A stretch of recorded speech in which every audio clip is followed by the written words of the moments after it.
Recognizing the need to enable critical infrastructure and boost investment in data centers, I propose to provide tax holiday till 2047 to any foreign company that provides cloud services to customers globally by using data center services from India. I propose to rationalize prosecution framework under Income Tax Act while maintaining a careful balance for deterrence in some serious offence. Non-production of books of account and documents and requirement of TDS payment where payment is made in kind are being decriminalized. Further, minor offences will attract fine only. The remaining prosecutions will be graded commensurate with the quantum of offence. They will entail only simple imprisonment with maximum imprisonment reduced to 2 years and power to courts to convert even those into fines. There is no penalty. There is no penalty presently for non-disclosure of non-immovable foreign assets with aggregate value less than 20 lakh rupees. I propose to also provide them with immunity from prosecution with retrospective effect from 1/10/2024.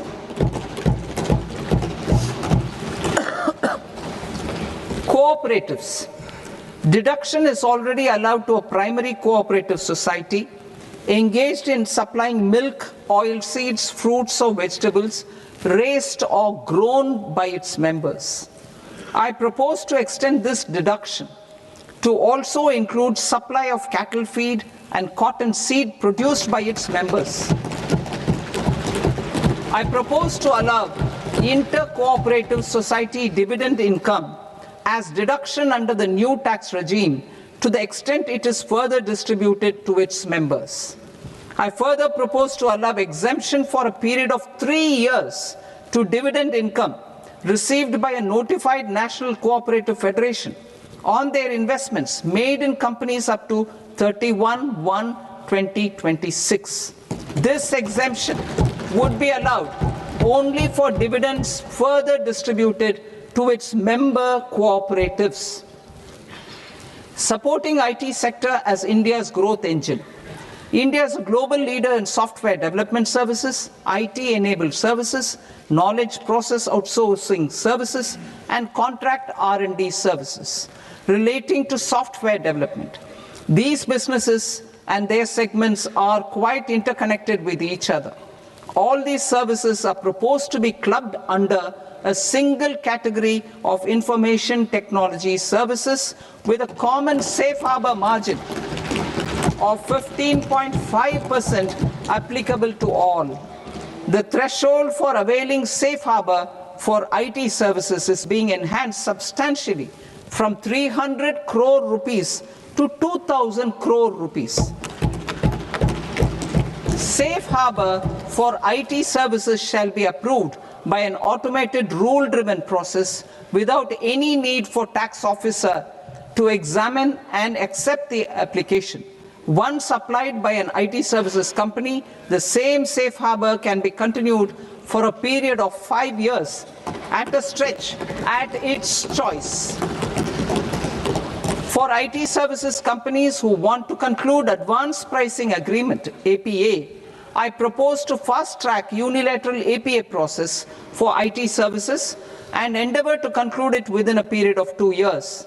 The period of 2 years can be extended by a further period of 6 months on taxpayers' request. I propose to extend the facility of modified returns available to the entity entering APA to its associated entities also. Attracting global business and investment.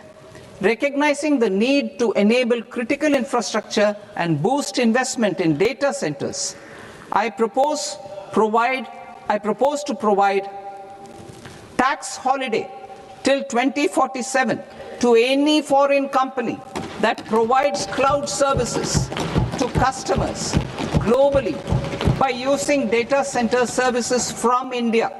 It will, however, need to provide services to Indian customers through an Indian reseller entity. I also propose to provide a safe harbor of 15% on cost in case the company providing data center services from India is a related entity. To harness the efficiency of just-in-time logistics for electronic manufacturing, I propose to provide safe harbor to non-residents for component warehousing in a bonded warehouse at a profit margin of 2% of the invoice value. The resultant tax of about 0.7% will be much lower than in competing jurisdictions. To provide fillip to toll manufacturing in India, I propose to provide exemption from income tax for 5 years to any non-resident who provides capital goods, equipment, or tooling to any toll manufacturer in a bonded zone.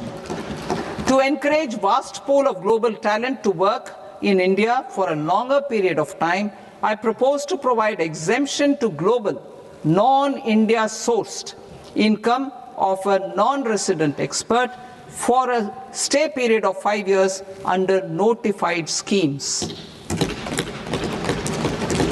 I propose to provide exemption from minimum alternate tax, the MAT, to all non-residents who pay tax on presumptive basis. Tax administration. I propose to constitute a joint committee of Ministry of Corporate Affairs and Central Board of Direct Taxes for incorporating the requirements of income computation and disclosure standards, the ICDS, in the Indian accounting standards ind-as itself. Separate accounting requirement based on ICDS will be done away with from the tax year 27-28. To support Prime Minister Modi's vision of homegrown accounting and advisory firms to become global leaders, I propose to rationalize the definition of accountant for the purposes of safe harbor rules. Other tax proposals.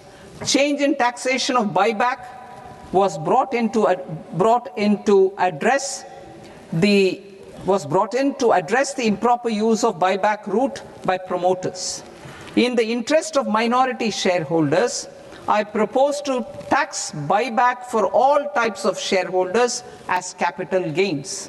However, to disincentivize misuse of tax arbitrage, promoters will pay an additional buyback tax. This will make effective tax 22% for corporate promoters. For non-corporate promoters, the effective tax will be 30%.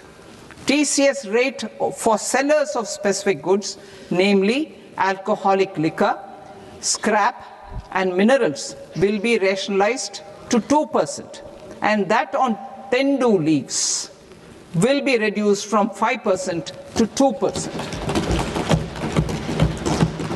I propose to raise the STT on futures to 0.05% from the present 0.02%.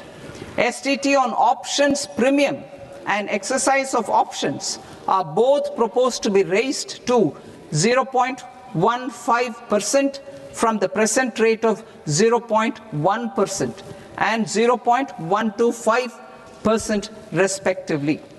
We reformed the taxation landscape for corporates in 2019 by providing them a simplified regime with lower tax rate so that they could productively focus on business rather than on claim of deductions and exemptions.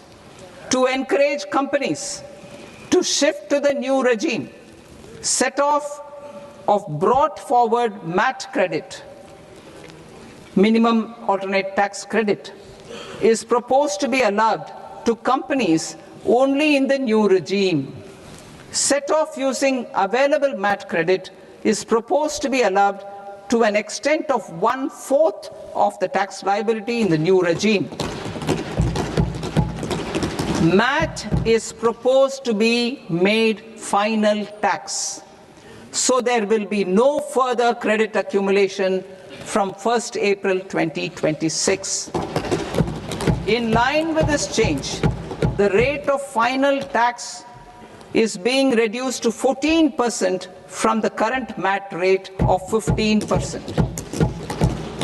The brought forward MAT credit of taxpayers accumulated till 30th March 2026 will continue to be available to them for set off as above.